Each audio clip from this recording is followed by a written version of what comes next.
அனைவருக்கும் வணக்கம். சித்திரக்கவியில் இன்று நாம் காணவிருப்பது திருவடி பந்தம். திருவடி பந்தம் என்பது ஒரு வட்டத்தில் 2 பாதங்களை வைத்து பாதங்களில் உள்ள விரல்களிலும் சுற்று வட்டத்திலும் எழுத்துக்கள் அமைய செய்யுள் படைப்பதாகும்.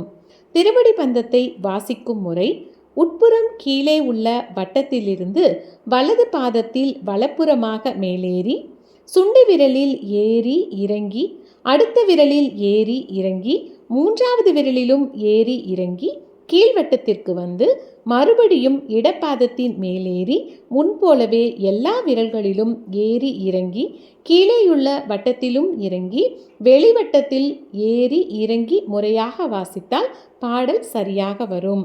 படத்தில் நாம் காணும் இந்த திருவடி பந்தம் சித்திரக்கவி மாலை என்னும் நூலில் PV அப்துல் கபீர் சாஹிப் அவர்களது படைப்பாகும்.